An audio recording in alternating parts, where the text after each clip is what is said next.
Hi dears, എല്ലാവർക്കും Angeles ഗാർഡന്റെ പുതിയൊരു വീഡിയോയിലേക്ക് സ്വാഗതം. ഞാൻ ബിൻസി ജിനു. നമ്മൾ ഇന്ന് തമ്പനയിൽ കാണിച്ചതുപോലെ തന്നെ കമേലിയ പ്ലാന്റ്സ് ചില ആൾക്കാർക്ക് പിടിച്ചു കിട്ടുന്നില്ല, അതിൻ്റെ മൊട്ടുകൾ കരിഞ്ഞു പോകുന്നു എന്നൊക്കെ കംപ്ലൈൻറ്റ് പറയാറുണ്ട്.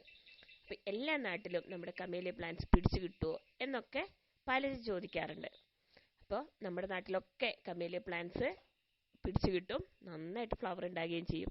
അതിനായിട്ട് നമ്മൾ ചെയ്യേണ്ട ചെറിയൊരു കുറുക്ക് വഴി മാത്രമാണ് നമ്മളിന്ന് പറയുന്നത്. അതിനോടൊപ്പം തന്നെ നിങ്ങൾ ആദ്യമായിട്ട് എൻ്റെ ചാനൽ കാണുന്നവരാണെങ്കിൽ ഒന്ന് സബ്സ്ക്രൈബ് ചെയ്യാൻ മറന്നു പോകരുത്. അതുപോലെ അതിൻ്റെ തൊട്ടടുത്തുള്ളൊരു ബെല്ലൈക്കൻ ക്ലിക്ക് ചെയ്യാനും മറന്നു പോകരുത്.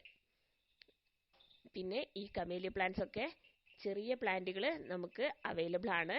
അതുപോലെ ഈ കാണുന്ന സൈസിലുള്ള പ്ലാന്റുകളും നമുക്ക് അവൈലബിൾ ആണ്. സാധാരണയായിട്ട് കമേലിയയുടെ ചെറിയ പ്ലാന്റുകൾ വെച്ച് കഴിഞ്ഞിട്ടുണ്ടെങ്കിൽ ആ പ്ലാന്റുകൾ ഒന്ന് കുറച്ച് മച്ചുറാകാനായിട്ട് ഒരുപാട് നാളെടുക്കും. അതുകൊണ്ട് പ്ലാന്റിൽ പെട്ടെന്നൊന്നും ഫ്ലവർ ഉണ്ടാകുകയില്ല. എന്നാൽ ഇപ്പം ചില സമയങ്ങളിൽ നമ്മൾ കൊടുക്കുന്ന പ്ലാന്റുകളിലൊക്കെ തന്നെ മൊട്ടുണ്ടാകും. പക്ഷേ ആ ഒരു മൊട്ട് നമുക്കത് വിരിഞ്ഞ് കിട്ടാനായിട്ട് ഒരു 4 മാസത്തോളമൊക്കെ എടുക്കും, ഒരു മൊട്ട് വിരിഞ്ഞ് കിട്ടുന്നതിന് വേണ്ടിയിട്ട്. അപ്പോൾ നമുക്ക് അറിയാലോ, സാധാരണയായിട്ട് ഈ പ്ലാന്റ് ഒന്ന് മെച്ചുറാകാൻ വേണ്ടി എത്ര കാലം എടുക്കും? ഒരു 5 വർഷമൊക്കെ എന്തായാലും എടുക്കും അതിലൊരു മൊട്ടുണ്ടാകാനും ഫ്ലവർ ഉണ്ടാകാനും ഒക്കെ ആയിട്ട് കേട്ടോ.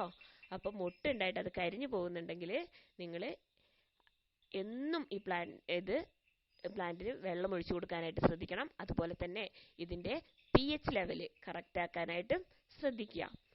അതിനായിട്ട് നമ്മൾ ഇതിന് വേണ്ടിയിട്ട് എടുക്കുന്ന പോട്ട് മിക്സിൽ നമ്മൾ ചെയ്യേണ്ടത് മണ്ണും മണലും ചാണകപ്പൊടിയും അതുപോലെ കുറച്ച് നമ്മുടെ ചകിരിച്ചോറും കൂടെ ഇട്ടിട്ട് നമ്മൾ ഈ പോട്ട് മിക്സ് തയ്യാറാക്കുക. അതിൻ്റെ കൂടെ കരിയില കമ്പോസ്റ്റും കൂടെ ആഡ് ചെയ്യാനായിട്ട് പ്രത്യേകം ശ്രദ്ധിക്കണം.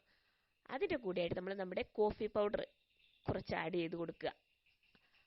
അപ്പോൾ നമ്മുടെ മണ്ണുമായിട്ട് ഈ പ്ലാന്റ് വേഗം സെറ്റ് ആയിക്കോളും. അങ്ങനെയാണെങ്കിൽ നമ്മുടെ ഈ സ്ഥലത്തും ഈ പ്ലാന്റ് പൂക്കുകയും നല്ലപോലെ മൊട്ടിടുകയും ചെയ്യും.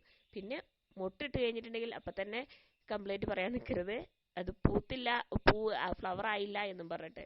ഇതിന് കുറച്ചധികം സമയമെടുക്കുന്ന ഒരു പ്ലാന്റാണ്. അതായത് ഒരു മൊട്ട് ഉണ്ടായാൽ കുറഞ്ഞത് ഒരു 3-4 മാസം എടുക്കും അതൊന്ന് വിരിയാനായിട്ട്.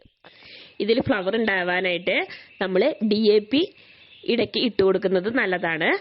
അപ്പം മാസത്തിൽ ഒരു 3 ആഴ്ച കൂടുമ്പോഴൊക്കെ നമുക്ക് ഈ DAP ഇട്ട് കൊടുക്കാവുന്നതാണ്. അപ്പം നന്നായി